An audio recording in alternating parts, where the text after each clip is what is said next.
नमस्कार, मैं आकृति और आप देख रहे हैं इंडिया पब्लिक खबर। देश के कई हिस्सों में जहां आज सुबह की शुरुआत एक अच्छी बारिश और सुहावने मौसम के साथ हुई, तो वहीं बंगाल का मौसम अब भी गर्म है।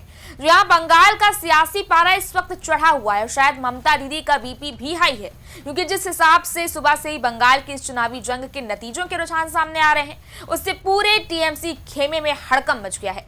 आपको याद होगा कि चुनाव के सेकेंड फेज की वोटिंग के बाद से ही ममता बनर्जी की चाल ढाल और उनके तेवर काफी बदले बदले से दिखे थे। लगातार टीएमसी और उनकी सर्वे सर्वा यानी कि ममता बनर्जी अपनी हार की बौखलाहट में ब्लेम गेम खेल रही हैं। और आज जब आखिरकार बैटल ऑफ बंगाल का फाइनल रिजल्ट आने वाला है, तो सुबह से ही सियासी गलियारों में हलचल देखने को मिल रही है और बंगाल की रियासत से ममता दीदी का सूपड़ा साफ होता नजर आ रहा है।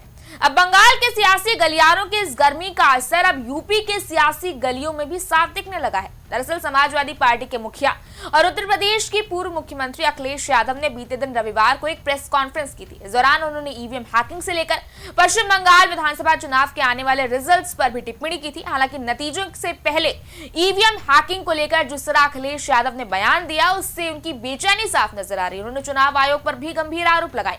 अखिलेश यादव ने सरकार द्वारा भेजे गए आपदा के अलर्ट को लेकर भी टिप्पणी की। अखिलेश यादव ने कहा कि मोबाइल फोन बंद रहने के बावजूद सरकार द्वारा भेजा गया आपदा अलर्ट आ गया, तो सोचिए जब तकनीक यहां तक पहुंच गई हो तो ईवीएम हैक नहीं हो सकता। कल अलर्ट आया मोबाइल पर, देखो टेक्नोलॉजी कितनी स्मार्ट है, टेक्नोलॉजी कितनी रिच है। और बता रहे हैं कि अगर आपने रिंग ऑफ कर रखा है, मोबाइल फोन बंद कर रखा है, तब भी आपको अलर्ट मिलेगा।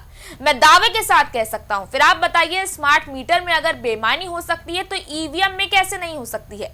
यहाँ देखिए, मोबाइल ऑफ है आपका, तब भी मोबाइल में अलर्ट आएगा। सोचो किस बात की तैयारी है। यह आपके अंदर फियर क्रिएट करना चाहती है।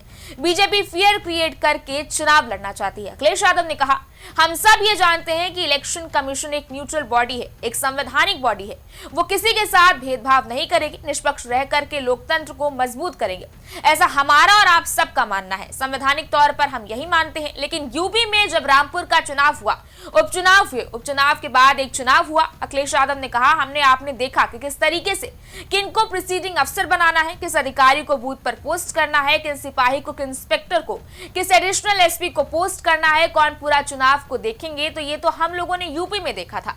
शायद बीजेपी ने इलेक्शन कमीशन के साथ मिलकर यूपी में एक ट्रायल किया था। क्या कहते हैं, प्री रन कहते हैं, रिहर्सल कह सकते हैं। तो सोचिए, आप यूपी में किया था और सेम टू सेम बंगाल में उतार दिया है और पैरामिलिट्री फोर्स का पैरेलल स्ट्रक्चर बना दिया था। इसलिए ये जनता का चुनाव होने जा रहा है। दीदी थी, दीदी रहेंगी, दीदी जीतेंगी और वो एक अकेली है, लड़ेंगी भी, जीतेंगी भी।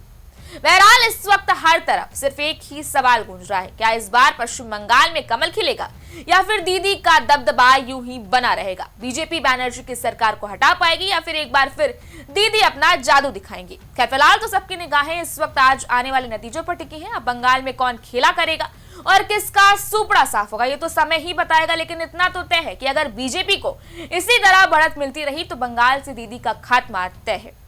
इस बारे में आपकी क्या राय है, आप हमें कमेंट सेक्शन में जरूर बताएं। इस वीडियो को लाइक करें, शेयर करें, चैनल को सब्सक्राइब करें। शुक्रिया।